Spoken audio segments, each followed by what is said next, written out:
The Lorax by Dr. Seuss. At the far end of town, where the grickle grass grows, and the wind smells slow and sour when it blows, and no birds ever sing, excepting old crows, is the street of the lifted Lorax. And deep in the grickle grass, some people say, if you look deep enough, you can still see today where the Lorax once stood, just as long as it could, before somebody lifted the Lorax away. What was the Lorax, and why was it there? And why was it lifted and taken somewhere from the far end of town where the grickle grass grows? The old Onceler still lives here. Ask him. He knows.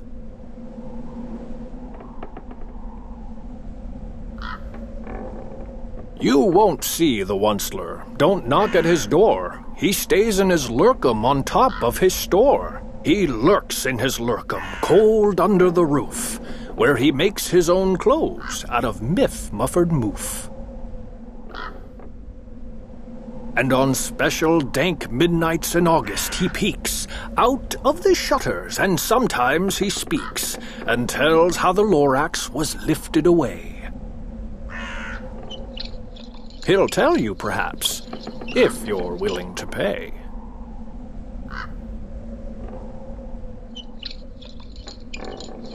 On the end of a rope, he lets down a tin pail, and you have to toss in 15 cents and a nail, and the shell of a great-great-great-grandfather's snail. Then he pulls up the pail, makes a most careful count, to see if you've paid him the proper amount. Then he hides what you paid him away in his snub, his secret strange hole in his grovulous glove. Then he grunts, I will call you by whisper-ma-phone, for the secrets I tell are for your ears alone.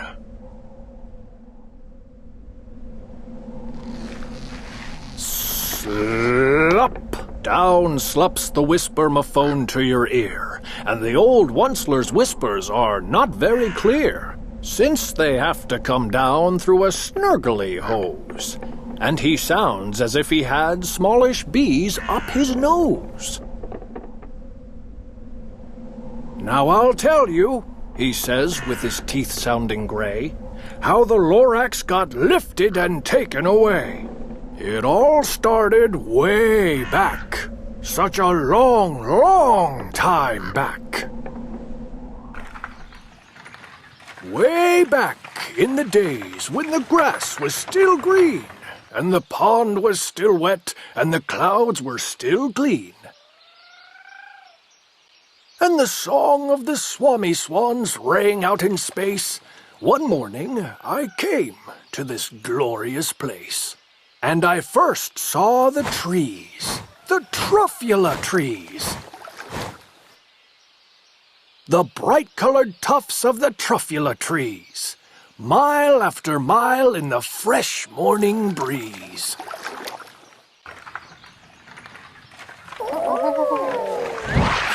And under the trees I saw brown barbaloots, frisking about in their barbaloot suits, as they played in the shade and ate truffula fruits. From the ripulous pond came the comfortable sound of the humming fish humming while splashing around. But those trees, those truffula trees! All my life I'd been searching for trees such as these. The touch of their tufts was much softer than silk, and they had the sweet smell of fresh butterfly milk. I felt a great leaping of joy in my heart. I knew just what I'd do. I unloaded my cart. In no time at all, I had built a small shop. Then I chopped down a truffula tree with one chop. And with great skillful skill, and with great speedy speed, I took the soft tuft, and I knitted a thneed. The instant I'd finished, I heard a gazump. I looked. I saw something pop out of the stump of the tree I'd chopped down. It was sort of a man. Describe him? Well, that's hard. I don't know if I can. He was shortish and oldish and brownish and mossy, and he spoke with a voice that was sharpish and bossy. "Mister," he said with a sawdusty sneeze, "I am the Lorax. I speak for the trees. I speak for the trees have no tongues. And I'm asking you, sir, at the top of my lungs." He was very upset as he shouted and puffed, "What's that thing you've made out of my truffula tuft?"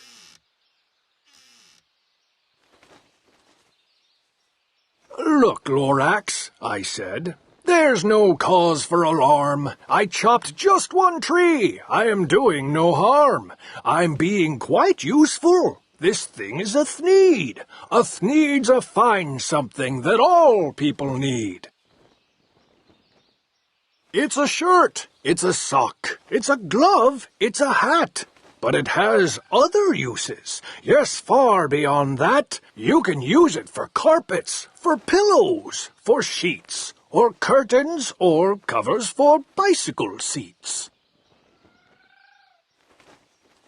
The Lorax said, "Sir, you are crazy with greed. There is no one on earth who would buy that fool thneed." But the very next minute I proved he was wrong, for just at that minute a chap came along. And he thought that the thneed I had knitted was great. He happily bought it for $3.98. I laughed at the Lorax. "You poor stupid guy! You never can tell what some people will buy." "I repeat," cried the Lorax, "I speak for the trees." "I'm busy," I told him. "Shut up, if you please." I rushed across the room and in no time at all built a radio phone. I put in a quick call. I called all my brothers and uncles and aunts, and I said, "Listen here, here's a wonderful chance for the whole Onceler family to get mighty rich. Get over here fast. Take the road to North Nitch. Turn left at Weehawken, sharp right at South Stitch."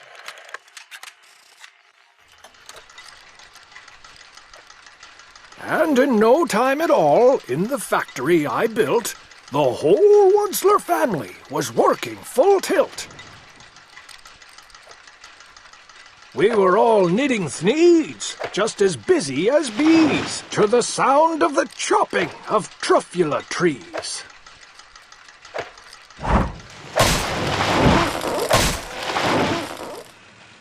Then, oh baby, oh, how my business did grow. Now, chopping one tree at a time was too slow. So I quickly invented my super axe hacker, which whacked off 4 truffula trees at one smacker. We were making thneeds 4 times as fast as before, and that Lorax, he didn't show up anymore.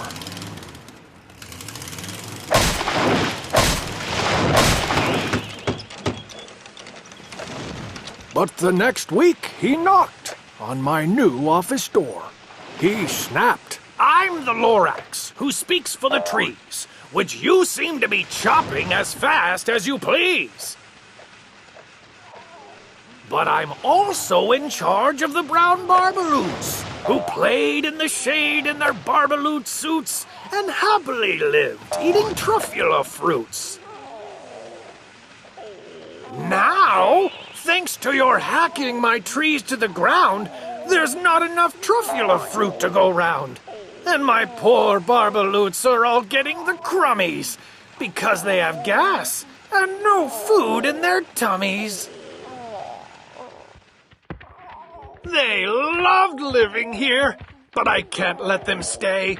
They'll have to find food, and I hope that they may. Good luck, boys! He cried, and he sent them away. I, the Onceler, felt sad as I watched them all go, but business is business, and business must grow, regardless of crummies and tummies, you know. I meant no harm, I most truly did not, but I had to grow bigger, so bigger I got.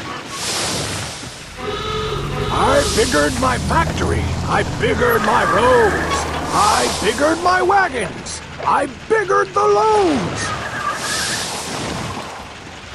Of the Thneeds I shipped out, I was shipping them forth to the south, to the east, to the west, to the north.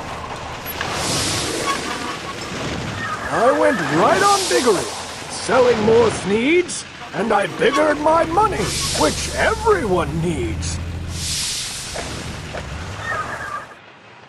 Then again, he came back. I was fixing some pipes when that old nuisance Lorax came back with more gripes. I am the Lorax! He coughed and he whiffed. He sneezed and he snuffled. He snargled. He sniffed. Onceler, he cried with a crufulous croak. Onceler, you're making such smogulous smoke. My poor swabby swans, why they can't sing a note. No one can sing who has smog in his throat. And so, said the Lorax, please pardon my cough. They cannot live here, so I'm sending them off. Where will they go? I don't hopefully know. They may have to fly for a month or a year to escape from the smog you've smogged up around here. What's more, snapped the Lorax, his dander was up. Let me say a few words about Gluppity-Glup. Your machinery chugs on day and night without stop, making Gluppity-Glup, also Schluppity-Schlop. And what do you do with this leftover goo? I'll show you, you dirty old Onceler man, you! You're clumping the pond where the humming fish hum. No more can they hum, for their gills are all gummed. So I'm sending them off. Oh, their future is dreary. They'll walk on their fins and get woefully weary in search of some water that isn't so smeary. And then I got mad. I got terribly mad. I yelled at the Lorax. Now listen here, Dad. All you do is yap, yap, and say bad, bad, bad, bad. Well, I have my right, sir, and I'm telling you, I intend to go on doing just what I do. And for your information, you Lorax, I'm figuring on biggering and biggering and biggering and biggering, turning more truffula trees into Thneeds, which everyone needs. And at that very moment, we heard a loud whack. From outside in the fields came a sickening smack of an axe on a tree. Then we heard the tree fall, the very last truffula tree of them all. No more trees, no more needs, no more work to be done. So in no time, my uncles and aunts, every one,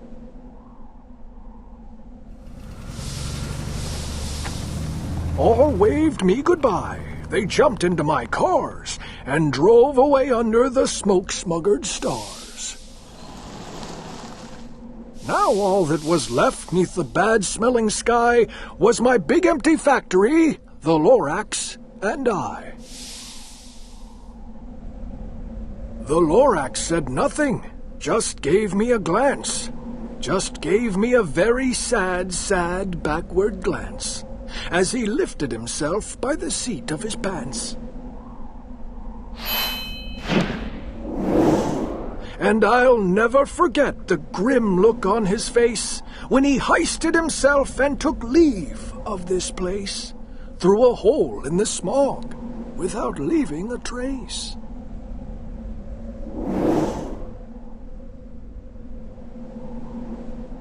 And all that the Lorax left here in this mess was a small pile of rocks with the one word, unless. Whatever that meant, well, I just couldn't guess. That was long, long ago, but each day since that day, I've sat here and worried away. Through the years, while my buildings have fallen apart, I've worried about it with all of my heart. But now, says the Onceler, now that you're here, the word of the Lorax seems perfectly clear. Unless someone like you cares a whole awful lot, nothing is going to get better. It's not. So, catch, calls the Onceler. He lets something fall. It's a truffula seed. It's the last one of all. You're in charge of the last of the truffula seeds. And truffula trees are what everyone needs. Plant a new truffula, treat it with care, give it clean water, and feed it fresh air. Grow a forest, protect it from axes that hack. Then the Lorax and all of his friends may come back.